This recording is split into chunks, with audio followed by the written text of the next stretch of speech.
In our everyday lives, we go about our business in retail centers and parking lots, but humans are complacent, and we can't ignore the threats that are out there every day to our safety. We're going to talk about how to be a little more vigilant as we go about our business. As we come out of the store, we want to be head and eyes up. No staring at the cell phone while you're crossing lanes of traffic, and be aware of anyone that doesn't have business with you getting close to you. Notice my packages and purchases are in my non-weapon hand or my weaker hand.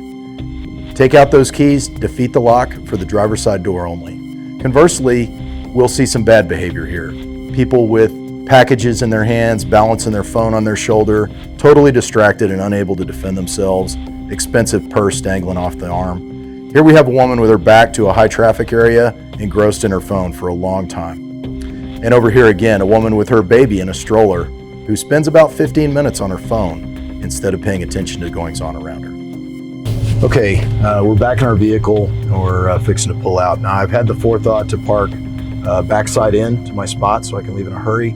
Also, most vehicle accidents that happen in a place like this happen up backing up because my situational awareness is decreased. If I don't have a choice, I want to use my backup camera if I have it. Certainly want to use my mirrors for situational awareness, but I also want to look behind me as I back up because nothing beats eyes on target, right? So as I fix and pull out, I got to get situated first. The last thing I want to be doing is moving around pedestrians while I'm fiddling with my phone or deciding if my Bluetooth is connected or I need to grab a shopping list or something like that. Once I'm all situated, I've got my phone set, my Bluetooth's on, check my mirrors, and go ahead and head out. But I also want to watch for abnormal behavior. I'm in what would be considered restricted maneuvering right now. So anybody approaching me in a moving vehicle is abnormal, all right? I may have somebody trying to leave. I see somebody in reverse, I'm gonna go ahead and have to stop for them and wave them out. This is where accidents happen, and most of the time it is accidents, but when I am stopped in an occupied vehicle, I wanna keep my head on a swivel, checking my mirrors, and provide a good 360 degrees of security around me until I get away from people that are dismounted or out on foot. And once I'm with the normal flow of traffic, I can return to focusing on vehicle safety and traffic safety. All right, so here in Austin, Texas, where we're based out of, plenty of pedestrian and bicycle traffic on the roads at all times, and plenty of people disregarding crosswalk instructions like that guy.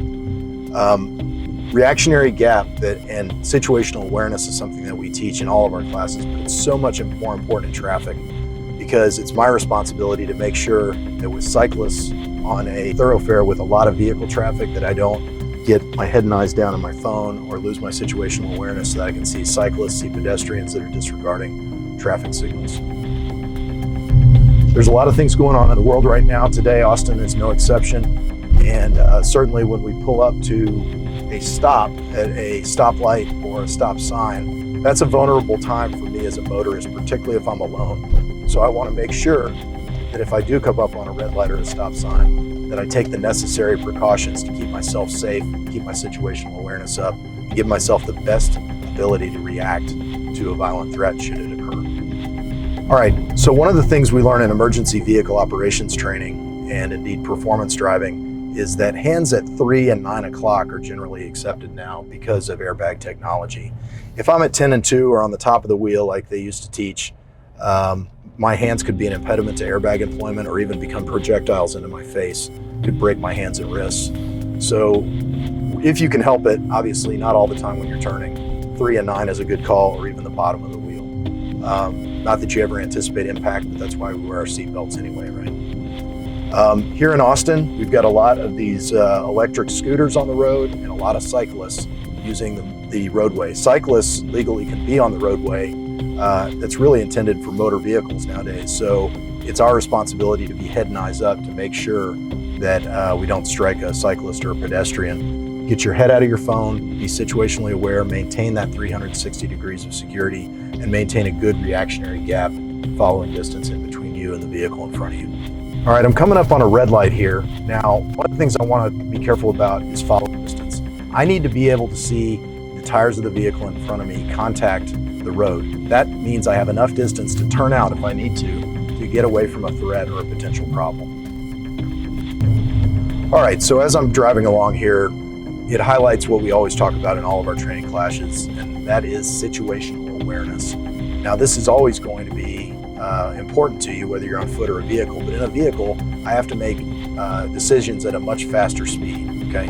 Right now, I'm going about 40 miles an hour.